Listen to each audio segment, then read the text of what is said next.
ప్రభునందు నాకు అత్యంత ప్రియమైనటువంటి వాళ్ళారా, మన ప్రభువును రక్షకుడైనటువంటి యేసుక్రీస్తు వారి యొక్క శుభనామములో మీ అందరికీ నా హృదయపూర్వకమైన శుభములు, వందనములు తెలియజేస్తున్నాను. ఉదయకాల సమయంలో దేవుని వాక్యాన్ని ధ్యానం చేసుకుందాం. ఈరోజు వాక్య ధ్యానం కొరకు మనం తీసుకున్నటువంటి లేఖన భాగము ఇర్మియా గ్రంథము 1వ అధ్యాయము 8వ వచనం చదువుకుందాం. వారికి భయపడకము, నేను విడిపించుటకు నేను నీకు తోడై ఉన్నాను, ఇదే యెహోవా వాక్కు. ఆమేన్. దేవుని నామమునకు మహిమ కలుగును గాక. యెహోవా వాక్కు ఇర్మియాకు ప్రత్యక్షమై ఇర్మియాతో మాట్లాడుతున్నటువంటి మాటలు. 4వ అధ్యాయం 5వ వచనం, 1వ అధ్యాయం 4-5 వచనాలు చూస్తే, యెహోవా వాక్కు నాకు ప్రత్యక్షమై ఇలాగ సెలవిచ్చెను. గర్భంలో నేను నిన్ను రూపింపక మునిపే నెరిగి తిని, నువ్వు గర్భం నుండి బయలుపడక మునిపే నేను నిన్ను ప్రతిష్ఠించి తిని, జనములకు ప్రవక్తగా నేను నియమించి తిని. ఇర్మియాతో ప్రభు చెప్తున్నాడు కదా, నేను నిన్ను గర్భంలో రూపింపక మునిపే నేను ఎరిగి ఉన్నానయ్యా.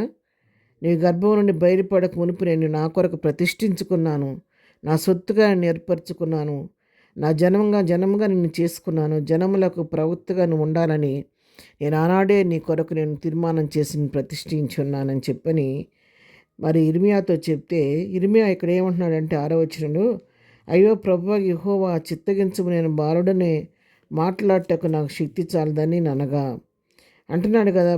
మరి ఇర్మియా అంటున్నాడు, అయ్యో యెహోవా, నేను చాలా చిన్నవాడిని, నేను బాలుడినయ్యా, నన్ను ప్రవక్తగా ఎన్నుకున్నావా?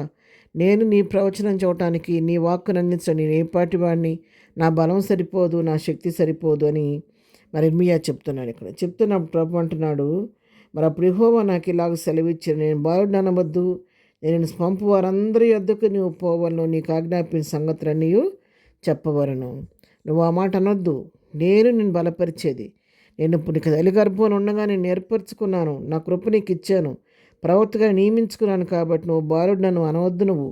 నేను ఎక్కడికి పంపితే నువ్వు అక్కడికి వెళ్ళాలి, ఎవరి దగ్గరికి వెళ్ళమంటే వాళ్ళ దగ్గరికి నువ్వు వెళ్ళాలి, నేను ఏ విషయాలు వారికి చెప్పమంటే నువ్వు చెప్పాలి అని చెప్పని ఇంకా ఏం ధైర్యపరుస్తున్నానంటే ఇర్మియాతో, నువ్వు వారికి భయపడొద్దు, నేను వెళ్ళమన్న దగ్గరికి నువ్వు వెళ్ళు, ఎందుకంటే నేను నీతో కూడా వచ్చేవాడిని కాబట్టి, నేను పని జరిగించేది నేను కాబట్టి నీవు మనుషులకు భయపడొద్దు, వారికి భయపడొద్దు, నిన్ను విడిపించడానికి నేను నీకు తోడై ఉన్నాను, ఇదే యెహోవా వాక్కు అంటున్నాడు.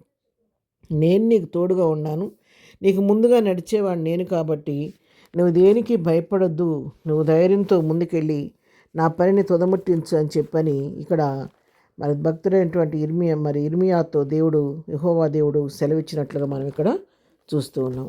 అవును పిల్లారా, దేవుడు ఒక వ్యక్తిని తన కొరకు ప్రతిష్ఠించుకున్నప్పుడు వారు కాదు కానీ మనుషులు చూసే వారికి పైరూపాన్ని మనుషులు కనబడతాం, కానీ మనుషులు కాదు, దేవుడే వారిని బలపరిచి తన మహిమ కొరకు వాడుకుంటూ ఉంటాడు. మరి అబ్రహాం విషయంలో కూడా మనం గమనిస్తే ఆదికాండం 26వ అధ్యాయం 3వ వచనం చూస్తే, ఈ దేశమందు పరవాసివై ఉండము, నేను నీకు తోడే నిన్ను ఆశీర్వదించేదను. అబ్రహామును బలపరుస్తున్నాడు. అబ్రహాము ఏమీ చేయని రీతిలో ప్రభువు రమ్మన్నప్పుడు వెంటనే తన స్వజనులను విడిచి ప్రభువును వెంబడించి వచ్చినప్పుడు అంటున్నాడు, ఈ దేశంలో పరవాసిగా ఉన్నానని భయపడొద్దు, నేను నీకు తోడుగా ఉన్నానని చెప్పని నేను ఆశీర్వదిస్తానని చెప్పి అబ్రహాంతో దేవుడు మాట్లాడినట్టుగా మనం చూస్తున్నాం. అబ్రహాముని బలపరిచినట్టుగా మనం అక్కడ చూస్తూ ఉన్నాము. అదేవిధంగా మరి ద్వితీయోపదేశకాండం 31వ అధ్యాయం 6వ వచనంలో చూస్తే, నిబ్బరం కలిగి ధైర్యంగా నుండుడి, భయపడకుడి, వారిని చూచి దిగులు పడకుడి, నీతో కూడా వచ్చేవాడు నీ దేవుడైన యెహోవాయే, ఆయన నిన్ను విడివడు, నిన్ను ఎడబాయడు. ఇక్కడ మోషేతో మాట్లాడుతున్నాడు దేవుడు, నువ్వు నిబ్బరం కలిగి ధైర్యంగా ఉండు, భయపడొద్దు, వారిని చూసి ఏమాత్రం కూడా జంకొద్దు, బిడిపడొద్దు, దిగులు పడొద్దు, నీతో కూడా వచ్చేవాడిని నీ దేవుడైన యెహోవా, నీతో ఉన్నాను, నేను అన్నట్టు విడిచిపెట్టను, నేను ఎడబాయనని చెప్పి ఇక్కడ మోషేను ధైర్యపరుస్తున్నట్టుగా మనం చూస్తున్నాను. అదే విధంగా యెహోషువ గ్రంథంలో కూడా మనం చూస్తే, యెహోషువ 1వ అధ్యాయం 5వ వచనం చూస్తే అంటున్నాడు, నీ బ్రతుకు దినములన్నిటిలో ఏ మనుషులు నీ ఎదుట నిలవలేకుండాను, నేను మోషేకు తోడి ఉన్నట్టు నీకు తోడై ఉందని చెప్పి యెహోషువను బలపరిచాడు. ఆ విధంగా తన భక్తులతో కూడా నడిపించిన దేవుడు ఉదయకాలం నీతో నాతో మాట్లాడుతున్నాడు.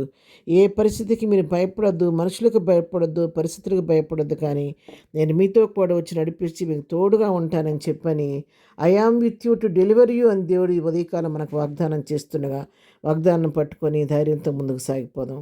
ప్రార్థన. ప్రేమ గల తండ్రి, ఉదయకాలం మాకు ఇచ్చినటువంటి ఈ ధైర్యంతో కూడిన వాగ్దానం బట్టి నీకు వందనాలు. నిన్ను బట్టి ధైర్యం తెచ్చుకుని ముందుకు సాగిపోయే కృప నాకు మాకు దయచేయండి. ఈ దిన దీవెనలతో ప్రతి వారి నింపు నడిపించండి. ఈ దినం బర్త్డే మ్యారేజ్ చేసుకుని బిడ్డలను దీవించి ఆశీర్వదించండి.